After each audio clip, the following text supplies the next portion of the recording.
Case 623 by Danny Hugh. Chapter 52. As habit prescribes, Pierce records the report but makes very certain not to upload the files. It is important that Johanna can one day prove where she has come from, why she is the right woman to lead them all. Until then, it is doubly more important that Tony Stark does not learn of her existence. Therefore, closed servers are the only recourse they can have. He will save the data on Zola's servers when next he gets the chance. One day, Hydra will rule all, and all of their recordings can be made public for the world to admire. Tony knew it was Madame Rue calling before the phone even rang. He understood her position. There was nothing else she could do. He was still seen as the diplomatic link to the Avengers, no matter how hard he'd tried to get them to take care of their own crap. And she was the UN official who'd had the most contact with him. He'd have known she'd be calling within minutes the moment the Hydra idiot, Rumlow, apparently, blew himself up. It wasn't their fault, he said, and felt like an absolute tool for saying it. He squeezed his eyes tightly shut. Something was still out there, something worse than Loki and the Chitauri, 1,000 times worse than anything the Earth had to offer. The Avengers were the only thing standing between Earth and utter destruction. He had to keep them together, had to keep the idea alive. He had to, or he'd be left holding the reins alone, and however much he wanted to believe in himself and Bruce and Rhodey, they could not protect the world alone. Fuck all, they may not even be strong enough to avenge it. They had bad intel, he forced himself to say.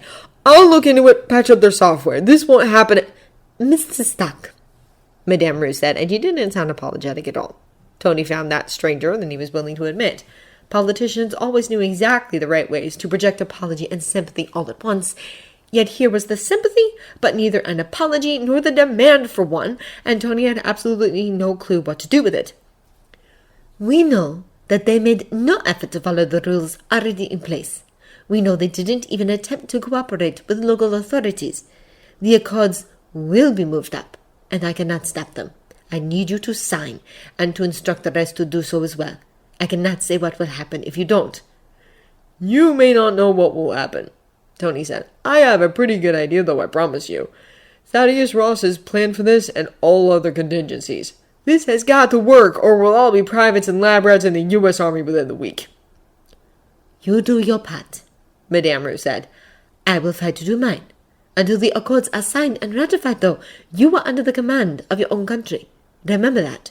Don't give anyone cause to reject your stock. Remember, you're the sole reason I got the committee to expand with registration. I know, Tony said. He paused, swallowed sharply. I promise I will do my best. See that you do, Madame Rue said, and her words may have seemed that much heavier, that much sharper, if not for the sympathy Tony saw in her eyes. Tony went to MIT to present the BARF, acting mostly on autopilot, though he enjoyed how much Jamie and Maria seemed to enjoy visiting the campus. After the presentation, when he took Maria to the little lady's room, a woman, perhaps a bit older than his physical age, was there, looking at him far too intensely for his comfort. Her eyes dropped to Maria, who was holding Tony's hand.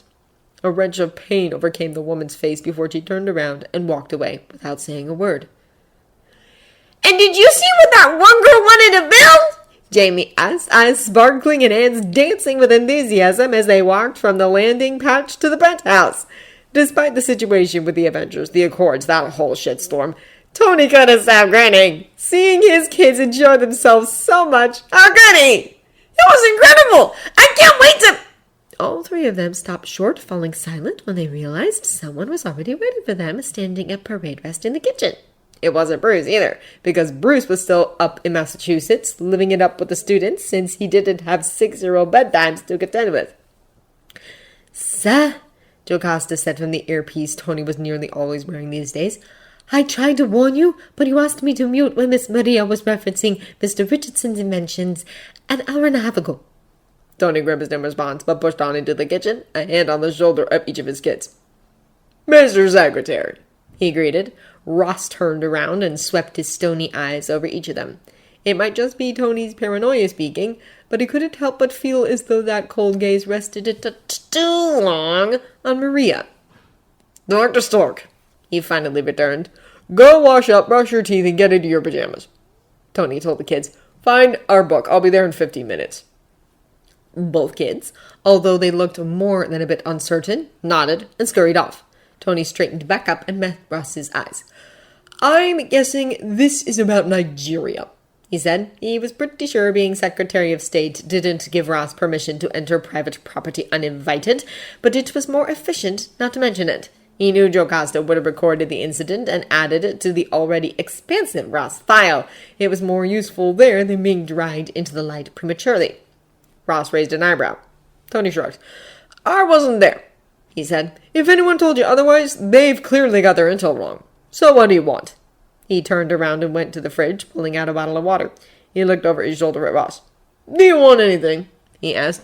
I'd offer you something stronger, but I've got kids in the house, and I'm not sure your heart could take it anyway. Ross's heart problems, extensive research had revealed, were non-existent. Tony's best guess was that they were part of a stupidly elaborate rehabilitation plot that was being revealed bit by bit. The current administration was obviously made up of idiots.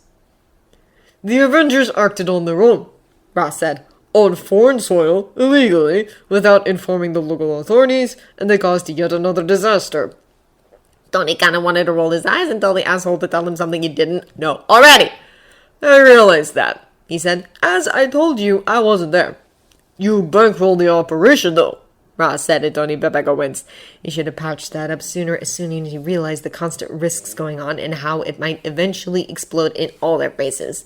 Tony had never in his life had to worry about money. He should have worried about the money of his he let the Avengers spend long ago. The Avengers have an allowance, Tony said. It was a very broad definition, but he had brilliant accountants on his staff who could make it so. I'm not in charge of how they spend it. The Accords, he reminded himself. Madame Rue had all but promised that they'd be a reality in a matter of days, weeks at most. He just had to stall until then. He should have seen this happening. It is clear that the Avengers need better oversight than yours, then, Ross said. The U.S. military, the rest of the world would never accept that, Tony said, and fell suddenly back on far steadier ground. And you know that. The UN would never accept that. Tony bit back a smirk. They much prefer us under the Accords. You may want to read up on them. There'll be international law within a few days. How about you go home and do that, and I'll go back to my kids. Ross's eyes narrowed. Do you truly believe the UN can save you? They are a corrupt, inept institution that... And the charges you're bringing up are international, Tony broke in. Brought to the table by UN allies. Do you truly believe Nigeria will be happier if the Avengers are U.S. military? Nigeria is an African shithole, Ross said. They matter as little as Sokovia. But this proves that you assholes are in dire need of proper leadership and... Tony fought not to roll his eyes. Sokovia might be a shithole, but it matters. Same for Nigeria, he said. Even the U.S. needs allies, and Wakanda can't be called a shithole by any definition of the word. Even so, Ross said. You're an American citizen, as are most of your friends. The ones who aren't, well, they're here on visas. We all know how fragile those can be. Until you are all covered by those accords, failure to comply with military conscriptions makes you traitors. Tony pushed away the instinctive spike of fear he couldn't help but feel at those words. Good thing we'll be well and covered in a few days, then, he said. Will you? Ross asked. He seemed almost amused now. Tony Bebeco winced. Rogers was an idiot who didn't understand the first thing about politics. He was a loose bucket cannon no matter how good he was at pretending to be reliable, and he had a tendency to win every imaginary popularity contest he took part in.